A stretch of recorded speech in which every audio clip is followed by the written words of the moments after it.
আসসালামু আলাইকুম চেয়ারম্যান সাহেব। ওয়ালাইকুম আসসালাম। কেমন আছো বা? তো আলহামদুলিল্লাহ, আপনি কেমন আছেন? কি অবস্থা?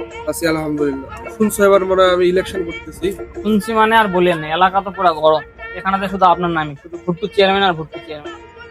হ্যাঁ, আল্লাহর রহমতে এবার দিলে মোটামুটি চাঁদাবাজি মানুষের মারে খায় ফসলাদি সব মিলে আলহামদুলিল্লাহ খুব ভালো। এই যে চারপাশে ছাগল আনছি, সব দিক দিয়ে পারফেক্ট।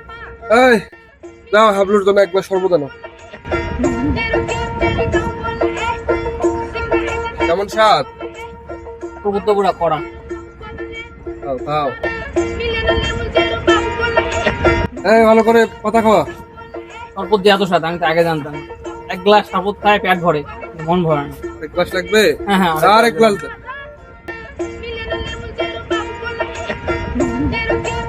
খাও খাও, বেশি করে খাও। হ্যাঁ, তা এক কাজ করো, এই যে নাও কিছু টাকা পয়সা রাখো। হ্যাঁ, আমার নামে চারিদিকে আগুন ধরে দিবে, প্রত্যেকটা বাড়ি বাড়ি আগুন ধরে দিবে, আমার নাম পুরা ছড়ে দিবে এলাকায়। সমস্যা নাই, এলাকার একটা কোনো বাকি থাকবে না, পুরো আপনার নাম ভাইরাল। এই যে তোমাদের জন্য তোমাদের জন্য চাউলগুলো আমি ধরে আনছি মানুষের থেকে। আমি জিতার পরে তোমাদের জন্য এগুলো খাওয়া দাওয়ার আয়োজন করবো। না মনে করে চিন্তা করেন না, আমরা যতজন আছি এলাকা পুরো গরম থাকবে, শুধু আপনার নাম আর আপনার নাম, এলাকায় একটা কোনো বাকি থাকবে না।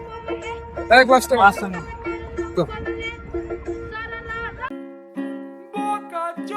শরবত খিলা, গরু খাসি যা ইচ্ছা খিলা, তুই এবারে ফেল, কোনো লাভ নেই।